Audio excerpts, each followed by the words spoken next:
Pegal larin moi bung khatna laram moi tia vin taka ron ko tuar tu o awang chuan pasal suna wanga zantam mut mu mutolo ram moi chawlu ta wanga lo mu hil bor chu ron tho chuak zokin chutitak maya apasala pa puthang lianan aron ko vin ta mai chu mak ati in angai na relo hle maya alung phuin thak khleng zok laphu zoi chung chuan khuma tanga rang seta ram moi chu ron zung thathu in e khai thokalo hei renga ni mo ti zui sapin chau kalam chu apan phei thuaya tap chak zola chuan apasala pa puthang liana chu lo thurunin ram moi chau kalam pana aron phei mek chu alo mel rum hle maya ram moi in chu ti tak maya apa in alo mel rum ul mai chu mak ti hle in apa chu nui tlon ti hriat tak hian ram moi chu an nui lui saka ram moi i pasal thi na po kar khat em po ala liam lova i khosak dan hian kalung ati oi lo hle mai hetiang chuan kapula i om reng thei lovang puthang lian a chuan aron ti ta khur mai le ram moi chu dingil sotin apa thu soi chu a hret hiam lovin mak ati hle mai kapa enge isoi om zia ron ti he ho in ram moi hrelo dervel khang lang su ni zana i pasal thina min lon ria pui tu tlangwal ne na in khosak dan ka hrevekani i pasal mit mu po ala ke man e prova hetianga i khosamai hi amak le mai hetianga ni chuan he in hi i chu asana ngayang aron tivin tatuar mai le ram moi chuan apa in chu tiang thu aron chak chuak ta mai chu makti hle in soi tur dang po hrelek lo chuan adingil rang ringota engtin nge hetiang hian kapa hian ati thei tia adul dom wang in apum chunga note in siam chho mek chu a mai thai pui ngei don ni in alang ta e ram moi chu thok le khata dan rol lo amit tuiron luang nge in kapa thil hria suali nei ani lo mo tim ru tak hian aron ti dek ka ram moi thil hria sual ka nei hau lo mai khatianga i khosak nuwa po kapa ti in min la ko ngamelo rang takin he in hi chu asang nga ro aron ti tatuar mai ram moi tan ti ngai na a om talo ram moi pasala nu puthang lian anu pui jing tui choi po chu in chung lama apasal o ka vin tak a hriata wang chuan rang taka haron tlan lu thuain uthang lian enge ni tamai jing changa aron tilut bora kha nu mi hur nu khan he kan in chung hi rang takin chu san ro se khatiang mani pasal te in chung po za zo lo kha ka hu pai love puthang lian a chuan alo ti le muka chuta zet zong ram moi nu tan po soi tur awang ta le ning chu ram moi chu chiang taka mel veranin enge ni ram moi thil om zia hi ti in zo na aron zot veta ram moi chu ngoi ngal rengin amit tui luang te chu a rul te a chuta le kanu ka thiam lovani e en po ni se ka chuak phot mai ani ti in ruma chuan alut veta mak mai adik tak chuan ram moi hian apa tong kam riat khan he in chunga hian omzel po ni se nuama hun aman thei a in bei sei to lovani ma se abuena bernita chu an khuwa zo pui lama kir le don se han bel tur anei lo zia ra chiang ro pui sia angai tu na te subing mupin a hui le pap thina a thuam no nei ang chu a beka chuan khung khom ve in a pazon te in pan phot mai chu fu beradona hria in chu tiang tur chuan aril ru po siam felta ani ram moi hi atlei rol chuak lot ti a khan anu le pa in van duena tokin motor accident a an nunan chan ve a ti chuan nulat hun alo mang chaudon tran chau ti in tuna pasal edianen hian in tongin anin nei zui tamai kha ani a zo pui lama an in le lo te po en kol tu an om don tak lo wangin hral zuin tun din mun hi a thleng chho ta ani tuna an khua then tlang khua a hian apa zon chu puro hming ani in puro hming a hi namte ani ve wangin chia in zong in pa atan a zong zui ta ani puro hming ate hi nu pare ka khosa ve tho an ni a van duai thak takin fa a an tluang lova an nu ne hian fa pan hi chu nei ve in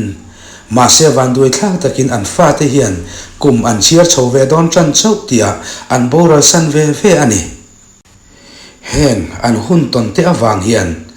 puro hming anu pui hi ril rulama kim zan lo na nei chawin zual lam apan zela tuna phei chuan buai pui ngai takin hun amang chho me kani rammo in athuam no nei ang te a in khung fel nu chuan anu le pa te po chu bengam to hek lo le ngoi renga in ak chuakin apa zon puro hming ate in lam chu apan zui ta chat chata ohoi rammoi chu entizai ziang ani ta kha bek te iak lu boxi lung oi lo na inai ta mai am ni puro hming a chuan lo ti thuain ni e ka pa tu in chu kan chu gua kan in muthiam lo dewa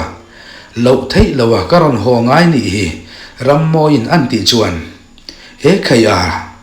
rammoi in ti thiam lo sakli mai mai ate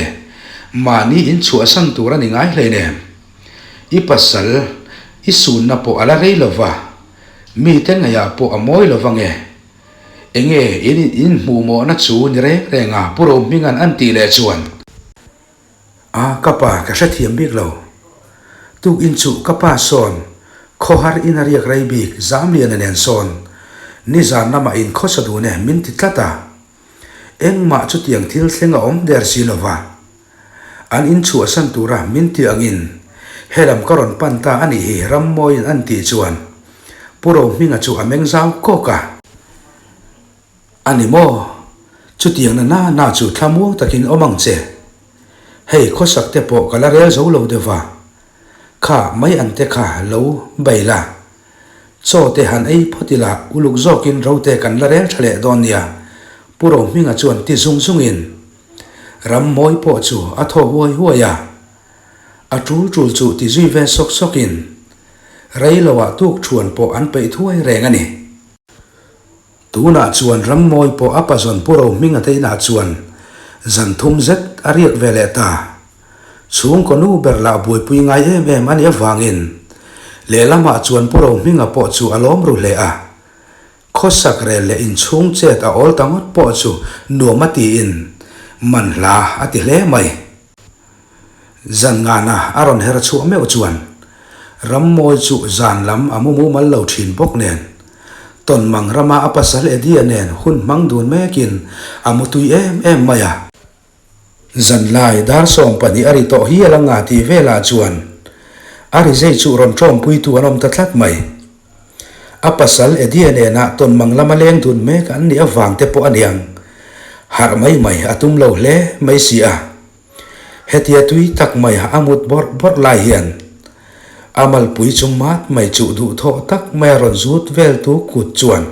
ma son chho shet zelin ton mang lama apasal le na hun lim om tak mang mek rammoi chu arum le dat thina apa zong nge mai puro minga chu athil khoi vel athang chuan phur na satak mai nain rammoi om te chu dim te hian ahum wanga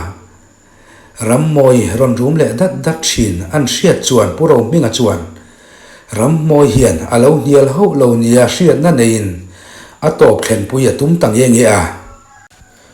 rammoi tui taka amuhil bor chu thole khata ron har thutin atak sa chunga lo lon kai mek puro minga awang chuan a har chiang ke ko kher mai rang tak maya apazon puro minga chu nam thuain kapa eng thil ngei ti hi enga tinge heti hen I khosak tak mai aron ti zui zata rammoi changlo sham te ke nang ne na mangai na par tlan dun hi ka chak lutuk ti hian kanu puya I chang zui ngal donia puro minga chuan aron ti ta mai le kapa I thil ti tum hi a thalo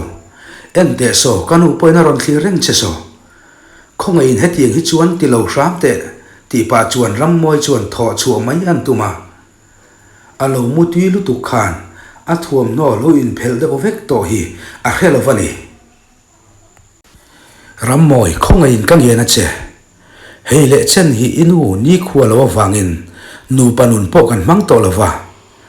zan in hian min ti hlo thin sak angai ni puro mingan an ti le chuan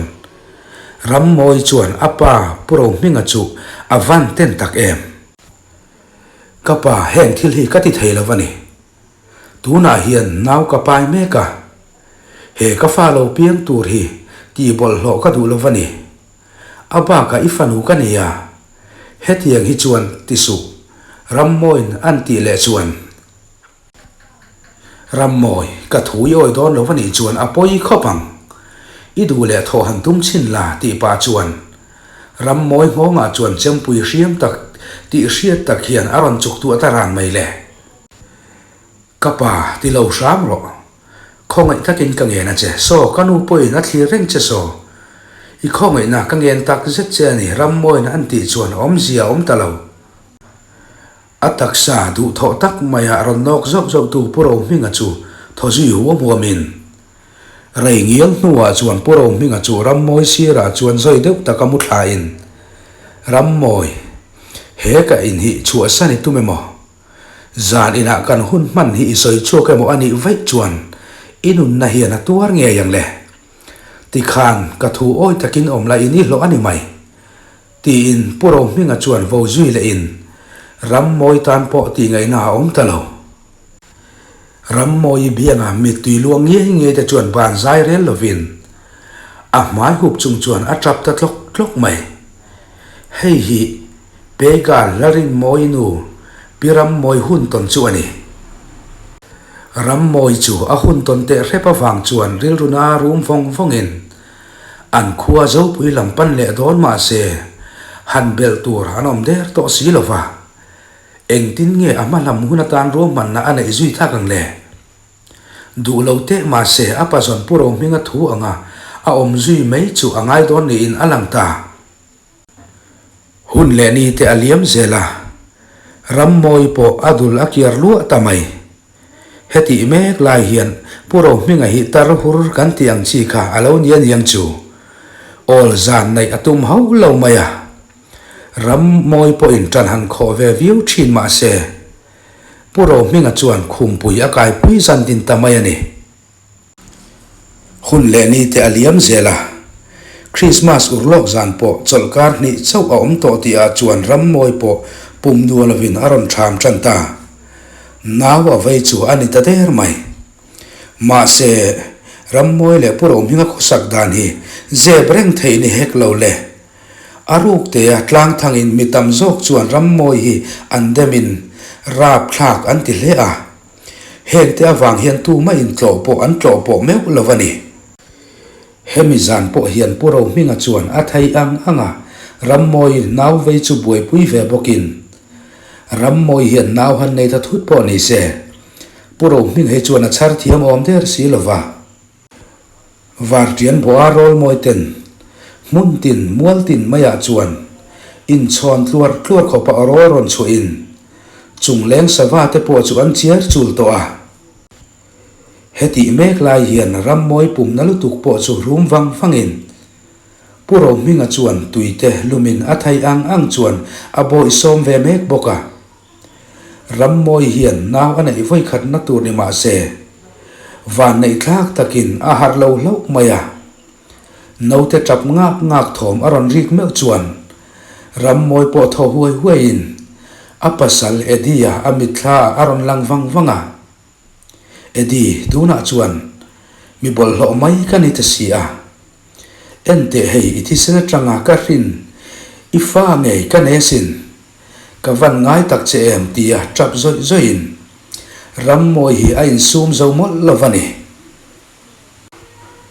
tuna a farin lo ta du om tak po hi apasal a mangai em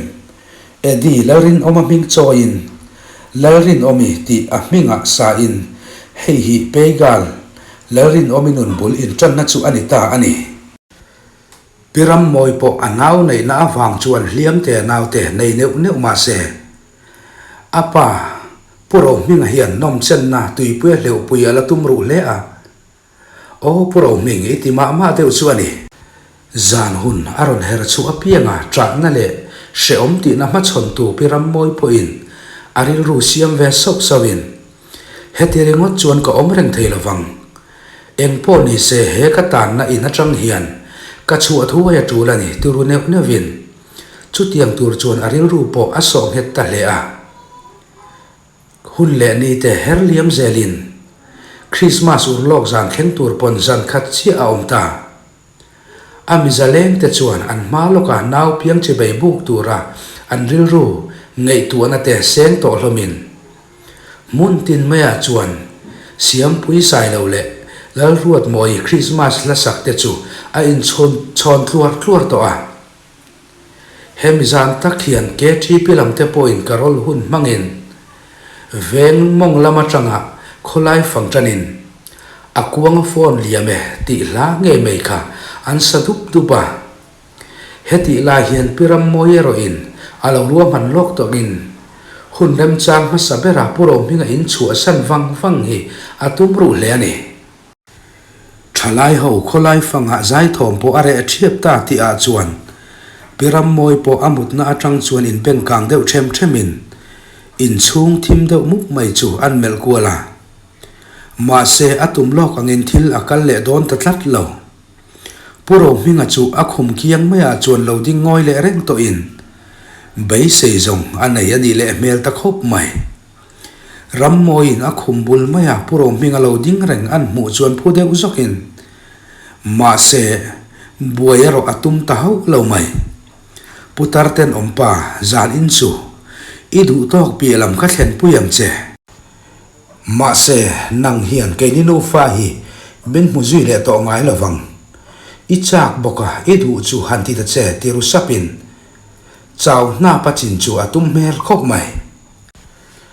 rei ani hau lo puro minga chu ram moi khuma chuan ron kai thuain tum nei ra na lo dor tu ram moi poin athiam zong som khomin an in ching le zui ta puro minga chuan aman la ti bokan yang chu ong pha a thlen thak rual chuan nar ngal borin ram moi tan hun tra a her chok don ta e ram moi chu rang taka tho chuak thoin